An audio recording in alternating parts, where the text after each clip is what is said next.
I think in Parliament we are assisted by our clerks, and the clerks are supposed to be non-partisan, and they are supposed to be very neutral.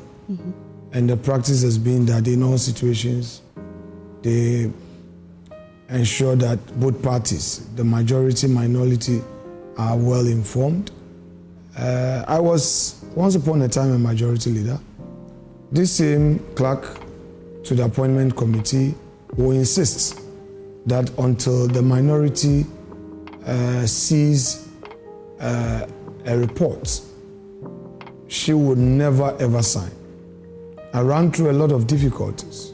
There were times I would call her into my office, plead with her that, look, the minority was being unreasonable and government business was delaying. She would say no. If you want to put pressure on her, she will go to the clerk to Parliament.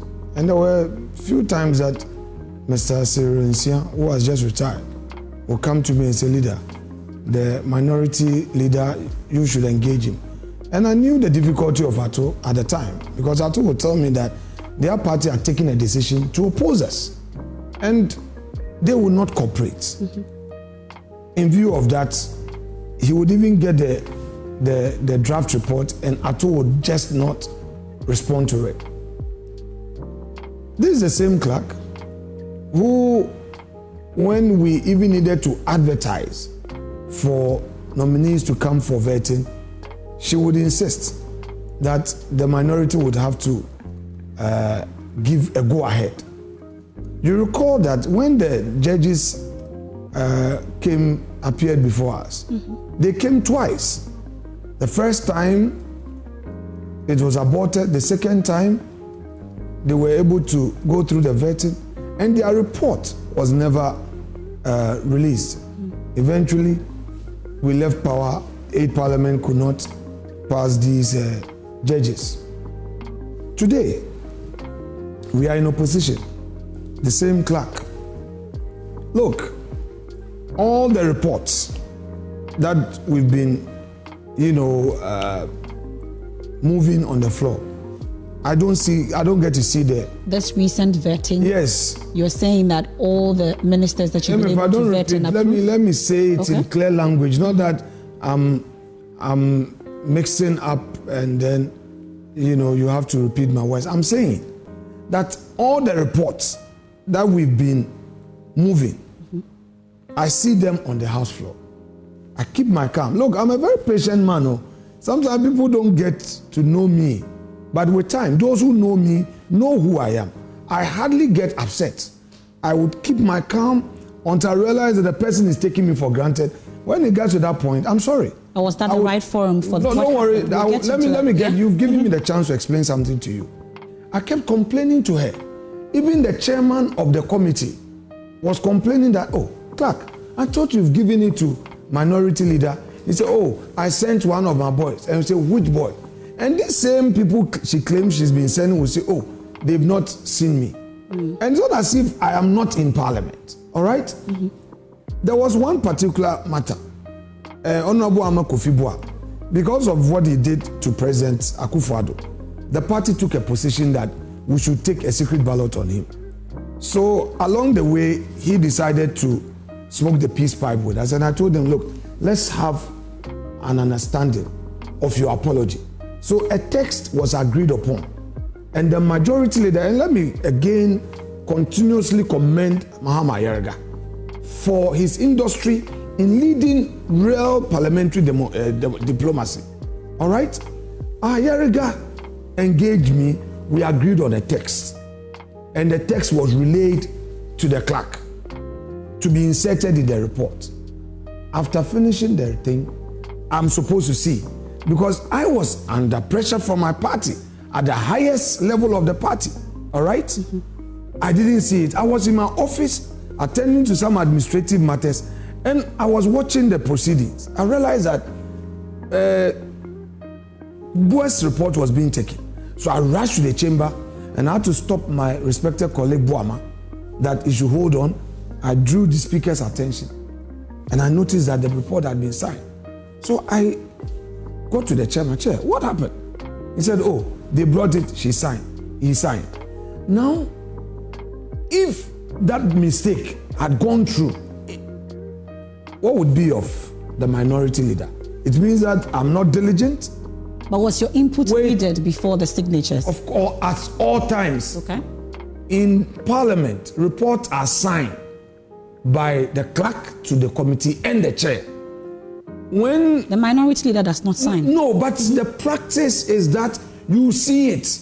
You have to look at the draft. Go and ask all the people I agree, in Parliament. but the process is such that she takes instructions from the chair of the committee as well. Now, if you want me to open up, the chair has also been complaining about the clerk. Look at some of the letters. You see, Omanibu Ama, for instance. We were sitting there at 9. We asked her, Madam Clerk, the letter to Omanibu, say, oh, I gave him 9 o'clock. Did you call him? He said, yes, I did. When I put out the information, and later Joyce Mutabawa rushed to me and whispered to me, the leader, they gave Omani 11 o'clock. When eventually Omani came with his letter for 11 o'clock, we asked her again. She said, oh, she asked somebody. You cause us embarrassment, okay? She would wait at midnight. Then she would put on the platform that such number of persons are coming for vetting. Look, I have my side. People must prepare. And then MPs will think that, oh, maybe the leader has had some negotiations with the other side without telling us. What triggered this thing the first time on the floor was how she put out about 10 names. Some of the confusion, I don't know whether the chairman knows about it and is playing some as if. But if I have every good reason to believe the chairman. But she works under, I would want us to fast track this particular issue. As a clerk, you report to the chairman on your ranking. Go and ask all the procedural clerks. But I'm saying that if you have concerns about this process, you claim that you've also addressed. Don't use the word I claim. You the said word you claim have. Is not the right word. Just a minute. You drew the attention of the chairman to this. Correct. He claims he's not also aware of it. But she works. I'm saying that she works under the clerk of Parliament, at least. Did you draw the attention? Did we go through the processes? I've already told you to raise these concerns. I've told you that I don't just get up and react. Okay. If you talk to MPs, go to Parliament, talk to MPs quietly, do a check on me. They will tell you that Afenyo is very accommodating. He's a very patient man. But, don't just let me. I'm laying a foundation. I'll get it. Don't worry. That's why I'm boldly here to confront. I'm not shying away from my actions. So I would answer you, but take your time. Listen, I complained to Jetro. I engaged Jetro extensively on the conduct of the clerk. The reason why the video you are seeing, that night where she caused a lot of confusion, because she had paraded people in. At least we didn't see her lifting chairs and putting on the table. We'll get there. It was your side. We'll get there. Don't worry. We'll get there. Let's deal with if you insinuate, we may not end the program. Allow us to have a peaceful engagement. We will definitely. If you try to insinuate, I will just leave here quietly. You don't have very well. So let's have a conversation. Okay. Don't insinuate. Give me respect. Let me give you respect, so that we engage. Is that okay? That's what we're doing. Right. So let me explain my side of the story. So we had realized that even the chairman did not know that she has given out invitation. All right. In the morning, my deputy was the one who sat in the pre-sitting meeting. And she relayed to me that, leader, we've agreed to do 3. By the time we finish the 3, our colleagues reached out to us that they want 1 more to make it 4. We said, no problem. When we finished the 4th, they now came and said, oh, they want the transport minister designate because his chiefs were around. And then we said, okay, Wita is 10. Okay, we'll take the transport minister designate. Okay. When we were done, we now saw many nominees on the corridors. And apparently all of them had letters. I asked Chairman, are you aware? Say, leader, I'm not aware. So why didn't the clerk stop them? Okay. And that resulted in that confusion. The next morning, in the morning around 8 o'clock, I was in the office. We had a caucus meeting.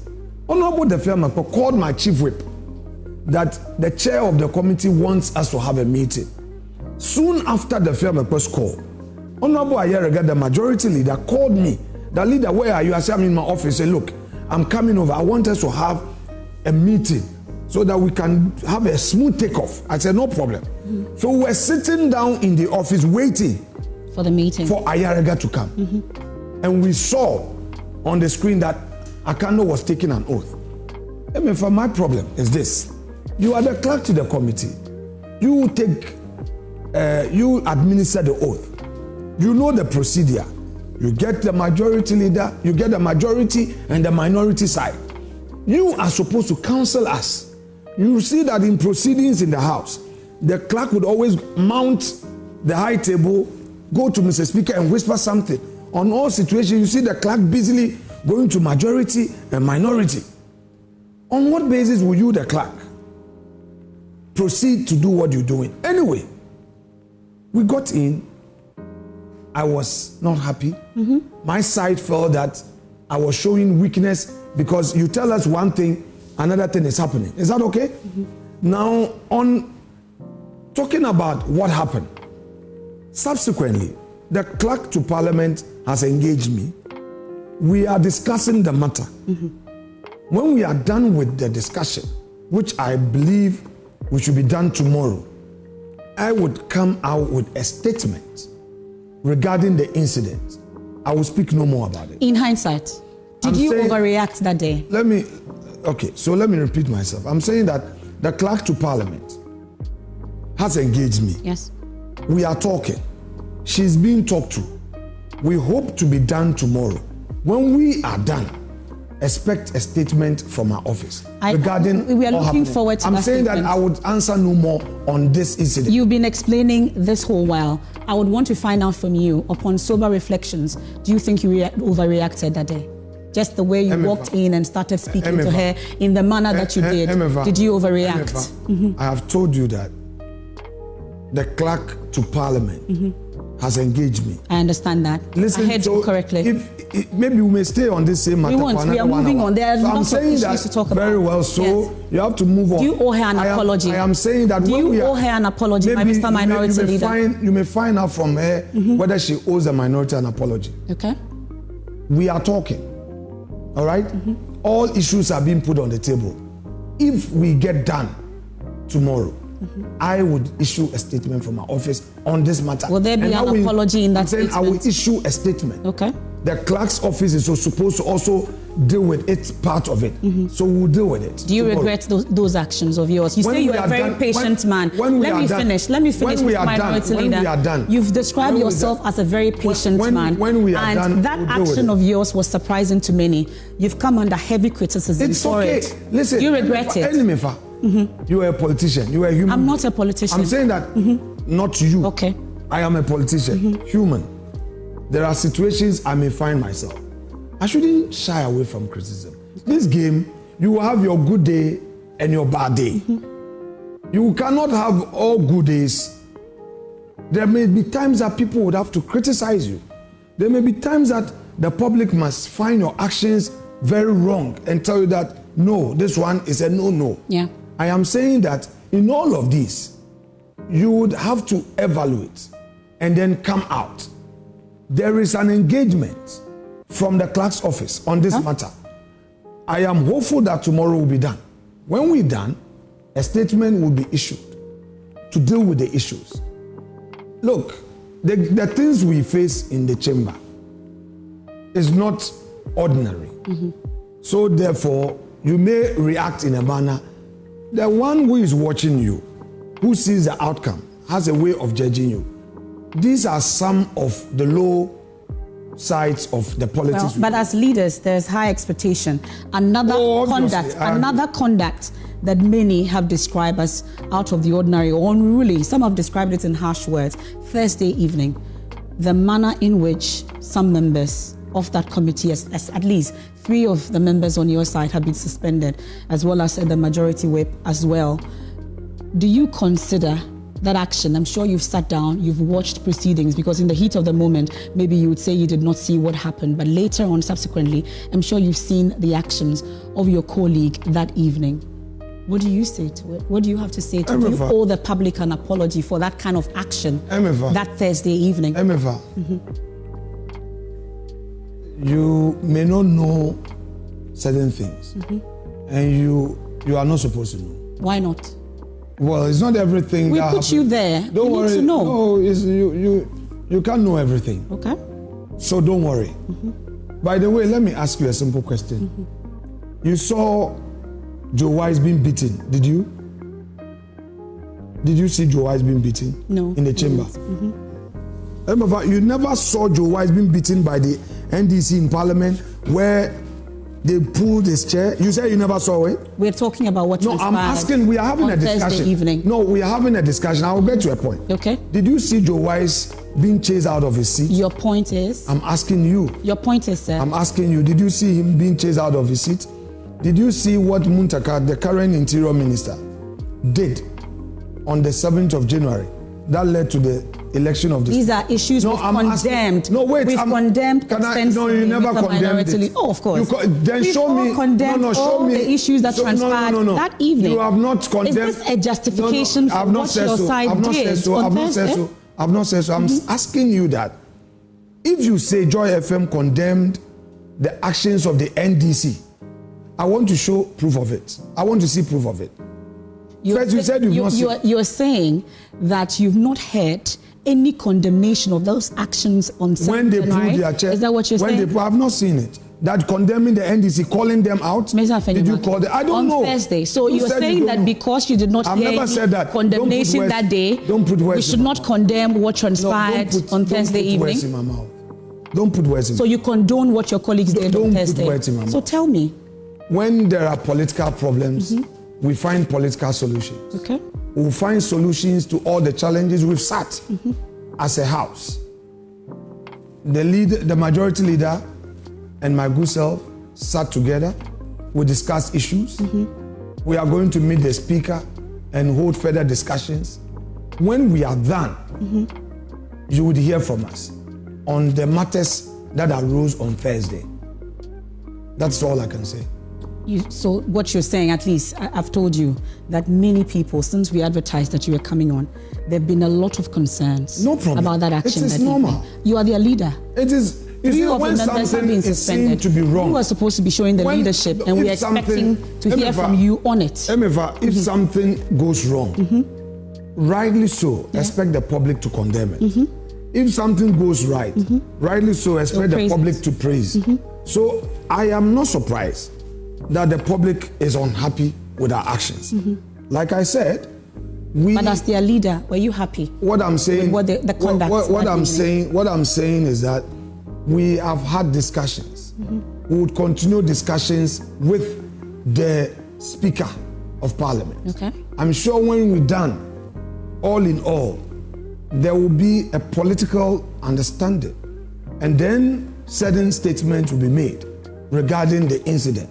So let's wait for that day. Is this the strategy of the minority to disrupt, proceedings, committee sittings, amongst others? We've heard one of your members, at least, sit here yesterday and mention that they will never walk out on any of the proceedings. They would stay. And is this the strategy? Is what people are concerned about? It's very disruptive? Well, Emefa, if you would be honest, you realize that this minority of 88 is rather a very cooperative minority. Is it? Okay, so I will demonstrate that to you. Okay. This is the first time since 1992 that ministerial nominees are being fast-tracked. This is the first time. It was the minority that waived the requirement for Speaker to read every letter from the President announcing nominations. When we received the first three, I stood and applied for order 3 to be triggered. Throughout the proceedings, we've been cooperating. In fact, every single nominee has gone through by consensus. We've been supporting. In fact, since we started, we've never had NDC bringing in their numbers. 99, 104, 90. It has always taken our side to add up to enable them have the quorum to take decision. We've never taken a secret ballot on any of their nominees. You intend to with some? Tell me what government business we have disrupted. No. But you see, we would also not sit down to be taken for granted. We are few, but a happy few and a mighty few. I was going to ask you about this. At least you've added the happy few. We may be few. We've heard you talk about it, at least this particular phrase. We may be few, but we are a mighty few. Now you've added we are a happy few as well. What does it really mean in practical terms? Practically, what we're saying is that we would demonstrate our ability to deal with the issues, notwithstanding our numbers. We are also telling the majority that we'll be formidable. We are also telling the majority that reach out and cooperate. Reach out and let's discuss. But you see, I don't want to mention names here. But if our friends will support their leader on the path he's taking, nobody will hear about us. Because you see, even I hear for the chair, Emefa, there are things that I may not disclose here, but let me just give you a bit of it. There are members on the NDC side who come. Maybe you don't watch the TV, you know, the cameras, what they show you, maybe some of you don't pay attention to other aspects, but watch carefully. Left with the chairman alone. He's very cooperative. When we go for pre-sitting meetings, whatever we agree, I will say that Anyafo has always acted in good faith. But he's come under heavy criticism. I'm getting there. Being weak. I am getting there. Bernard Anyafo is not weak. He's not? Bernard. Because he's making you have your way. He's not making the criticism. Emefa, let's have because you have your way. Emefa, let's have a good conversation. There are some hawks who would always come and tell him that, no, why are you allowing this? Why are you allowing this? Who are these hawks? I said, I don't want to mention their names, but watch the video. At least one hawk. I'm saying that watch the videos. You will see them in action. When Rickett took over as vice chair, acting, they came and whispered, no, why are you allowing? Emefa, go and watch all vetting proceedings from 1997. J.H. Mensah, go and watch J.H. Mensah. Go and watch 2001 Alban Bagbin. Watch it. He spent hours. Why are people not being fair? Alban Bagbin had unlimited hours. In my case, so far, it's only 3 nominees that I've really scrutinized. My respected friend Ablakwa, Sam George, and Omani Buama. Okay? Yes. All the others, some of them, I sit in my office, I watch. Was there a special reason why you spent? I want to tell you that I don't abuse my powers. Okay. I don't abuse the dispensation I have as a leader. Okay? Some of them, I sit there. Look at Trade Minister, the lawyer. She came. I looked at the policy questions. We know her demeanor. We've been with her in Parliament. When you got to my turn, I said no question. The widow, Greater Accra, Oklu. When it got to her, all manner of, lawyers, advocates, interventions. We looked at the situation. We said, well, she's a member of Parliament. This woman is not controversial. She doesn't hurt people. We looked at their profile. You see, and bear in mind that before I vet, I read, I check people's background. I have to look at your persona, your CV. Look at your track record in Parliament. Have you raised controversies? Because the thing is supposed to come under Article 78, which you already qualify. So I have to look at other issues. Now, Sam George. Before Sam's vetting, I've known Sam since my days at Trade Fair when he was hiring my trucks to do business. Which you made clear. And Sam has been my brother. Okay? I call Sam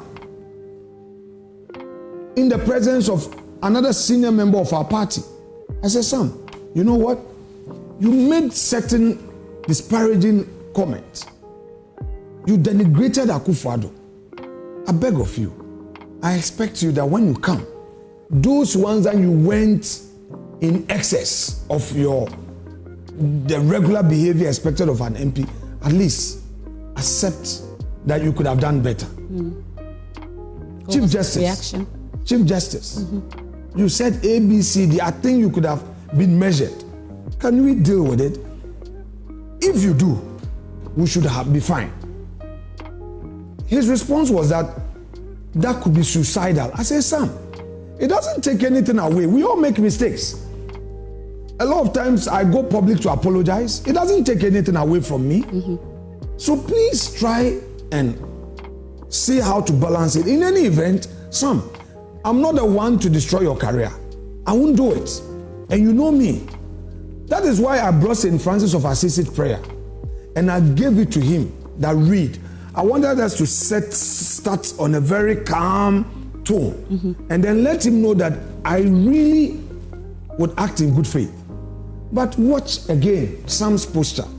Still insisting to the extent that you say Akufo-Addo is a beneficiary.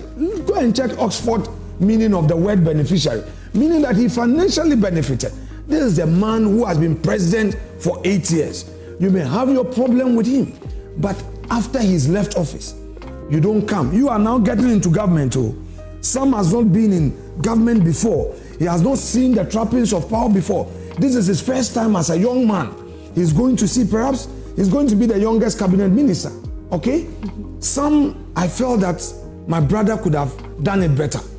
Then on the issue of the CJ, the way Sam had dealt with the woman, I felt that he could take time and say, look, yes, I criticize her, but I think these words I used were too strong. That was all I was expecting from my brother. But Sam was going on, and bear in mind that I also have the party. I'm not there on my own. It does look like you're under pressure from the party. No, don't let us go under pressure. A leader is supposed to carry everything. If you know you can't stand the heat, don't get in there. All right? I had to now ask him the necessary questions. If you are there to disrespect my president, I mean the president of Ghana, the former leader of my party, so I sit there, watch you, insult him, and go away. No politicians will do that. Now let's deal with Mr. Ablakwa. Yes. Ablakwa is one person I respect so much. We share the same esprit de corps. Is somebody, we entered parliament together. He knows what is between the two of us. Some of his designer suits, I will ask him, Ablakwa, show me the design, I'll go and buy. He wears nice shoes. He dresses well, a gentleman, dressing, whatever. We relate well. Before his veteran, ask Ablakwa whether we didn't sit as brothers. I said, Sammy, there were things that you went overboard. I think if you make concessions, we'll be fine. Is that okay?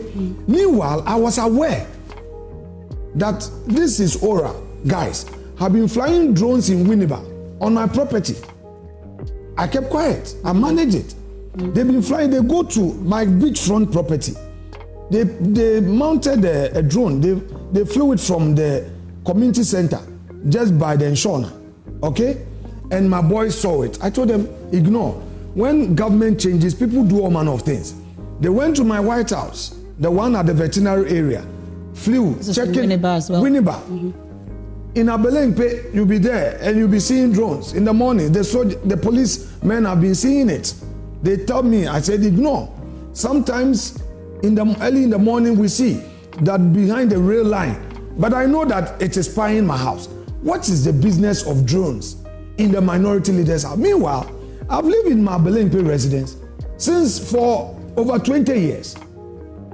My firstborn is 21. I lived there before having given birth to Ian. Is that okay? My residence in Winneba, I've had my properties. All these years, I'm a businessman. I am a well-established person.